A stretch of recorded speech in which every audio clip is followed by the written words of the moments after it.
hari ini kita menyampaikan surat kepada Bapak Kapolri ya. Tetapi surat yang kita sampaikan pada hari ini mohon nanti ditanggapi bahwa kegiatan dan agenda kami hari ini objektif ya. Kenapa kami sampaikan ini objektif? Karena berkaitan dengan hukum acara, kemudian berkaitan dengan Undang-Undang Nomor 2 Tahun 2002, berkaitan juga dengan Perkap Nomor 6 Tahun 2019. Artinya apa? Bahwa terkait laporan klien kami Dr. Reja dengan nomor 7355 yang kami anggap harus ada lebih dari 2 tersangka, dan sampai dengan sekarang terkait pemenuhan petunjuk jaksa, kami anggap penyidik dari Dirsyber Polda Metro Jaya belum memanggil saksi O dan saksi S. Artinya adalah bahwa dengan perbuatan seperti itu, maka kemudian hari ini kami menyampaikan kepada Bapak Kapolri melalui surat kami untuk dilakukan gelar perkara khusus ya. Itu berkaitan dengan Perkap nomor 6 tahun 2019 di pasal 33 ya, kaitannya dengan satu, kami ingin mempertanyakan di gelar perkara khusus itu kendala apa ya yang dialami oleh penyidik ya, sehingga kemudian tidak memanggil saksi S dan saksi O ya. Jadi jangan nanti dugaan kami terbukti adanya pihak-pihak lain menghalang-halangi penyidikan. Dan kemudian di dalam gelar perkara khusus tersebut kami menginginkan agar dibukakan hasil uji lab forensik terhadap handphone yang sudah disita ya, terkait handphone dari inisial O, inisial S, dan inisial NM dan IM, karena kami yakin dan percaya dari 4 peristiwa ini ada kaitannya, sehingga dugaan kami dari awal tidak boleh 2 tersangka. Seperti itu. Ada lagi? Oke, Bang, ini kan udah sebentar lagi kan udah tinggal tanggal 2 ya, Bang. Apa menurut sih Bang ini ada sesuatu yang memang dipersulit bahasanya, entah ada diperhambat segala macam gitu, Bang. Nah, justru itulah kami hari ini menyampaikan surat kepada Bapak Kapolri, karena dugaan kami adalah adanya perbuatan menghalang-halangi penyidikan obstruction of justice. Artinya dari awal kami sudah sampaikan bahwa inisial O dan inisial S ini harus dipanggil kembali untuk dimintai keterangan terkait pengaduan klien kami tertanggal 1 Desember 2024 dan laporan polisi klien kami tertanggal 3 Desember 2024. Tetapi saksi inisial O ini dan inisial S belum dipanggil sampai dengan sekarang. Maka kemudian kami menginginkan adanya gelar perkara khusus untuk kita buka apakah memang dugaan kami adanya penghalang-halangan penyidikan benar atau tidak, seperti itu. Ini katanya LG sudah menggandeng para pengusaha skincare yang pernah diperas oleh NM untuk bersatu nih, Bang. Seperti itu atau seperti apa, Bang? Kalau dikatakan menggandeng bukan ya, tetapi fakta hukumnya adalah bahwa bukan hanya klien kami saja yang menjadi korban terhadap dugaan peristiwa tindak pidana yang seperti dilaporkan klien kami.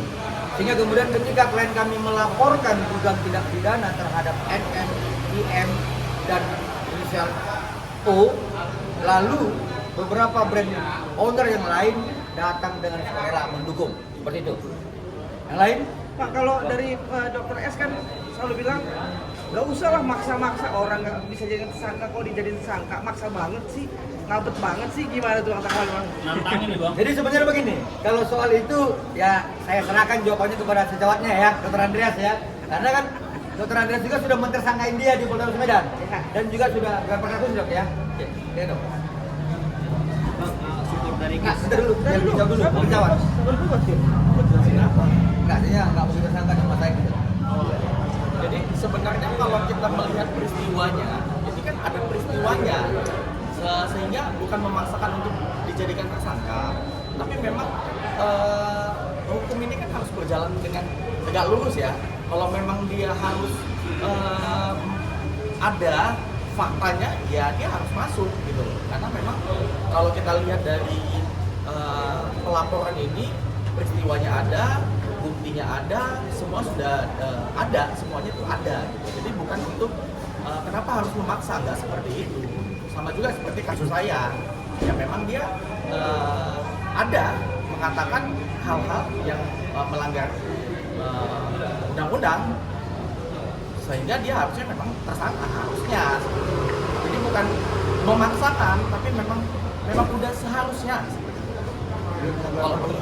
Nah, terkait gelar perkara khusus ini sama seperti yang saya alami sebelumnya, dilakukan gelar perkara khusus atas Dumas ya, pengaduan dari pihak tersangka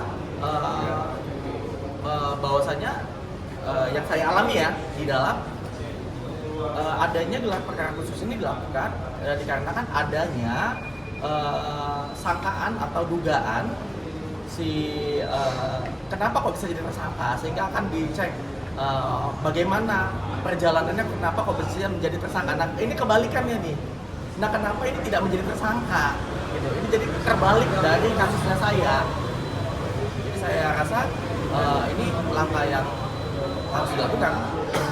Jadi begini, sederhananya adalah kalau si tersangka Samira di Polrestabes Medan memohonkan gelar perkara khusus di Barreskrim, bisa.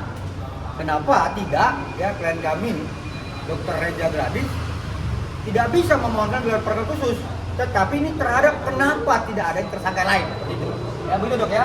Jadi kedatangan beliau kemari adalah mendukung rekan sejawatnya yang juga klien kami Dr. Reza Gladys terhadap permohonan agar dilaksanakannya gelar perkara khusus. Bagaimana beliau juga ya sudah dimohonkan gelar perkara khusus terhadap laporannya. Seperti itu ya. Jadi kita mohonkan, kita berharap adanya azas equality before the law ya. Harus sama di mata hukum. Jangan nanti kalau ada campur tangan sesuatu, di sana bisa, di sini enggak, seperti itu ya. Ini kita ingatkan kepada pihak penyidik dan Kapolri, seperti itu. Bang, ini kan udah hari ini abang ke Mabes Polri ya. Ada langkah-langkah selanjutnya nggak sih? Kemana lagi kira-kira bang untuk mencapai sebuah keadilan yang harus ditegakkan ini bang? Ini dia, ini ibu nih. Jadi baik, terima kasih rekan-rekan media. Langkah kita selanjutnya adalah kita akan menyurati Wasum dan juga akan menyurati Kadif Propam, serta juga kita akan menyurati surat perlindungan hukum ke Komisi 3 DPR RI. Karena perlu rekan-rekan semua ketahui, di sini Direktur Reserse Kriminal Polda Metro Jaya, Bapak Roberto Pasaribu, kami anggap telah menghalang-halangi proses. Dugaan kami telah menghalang-halangi proses penyidikan terhadap perkara ini. Kenapa kami menyatakan Pak Roberto Pasaribu menghalang-halangi? Kami juga menghalang-halangi perkara ini. Pertama, dia telah memberikan izin pinjam pakai terhadap handphone milik saksi O. Padahal baru 1 hari disita. Selanjutnya, berdasarkan peristiwa hukum tanggal 14 kemarin terkait BAP tambahan, semua pertanyaan itu mengarah ke saksi O dan saksi S. Maka seharusnya sebelum berkas itu dikembalikan kepada kejaksaan, Pak Roberto Pasaribu selaku pimpinan penyidik dalam perkara ini mengambil keterangan tambahan dari saksi O dan saksi S. Baru setelah itu dikembalikan berkas kepada kejaksaan untuk penuntut umum. Tapi faktanya kita lihat tidak ada panggilan tersebut, tidak ada keterangan tambahan tersebut. Tapi berkas sudah dikembalikan kepada penuntut umum. Maka dari itu kami akan melaporkan ini ke Bipropam, melaporkan ke Irwasum dan meminta rapat dengan pendapat ke Komisi 3 DPR RI. Serta perlu juga kami tegaskan pada seluruh rekan media bahwa kehadiran kami hari ini adalah untuk memohonkan agar dibuatkan gelar perkara khusus. Kami akan memintakan nanti di dalam acara gelar tentang petunjuk P19 apa yang kemarin diberikan penuntut umum yang tidak dipenuhi oleh pihak kepolisian. Itu nanti akan yang kami rencanakan untuk ke depan. Oke, ada lagi? Cukup? Mungkin aku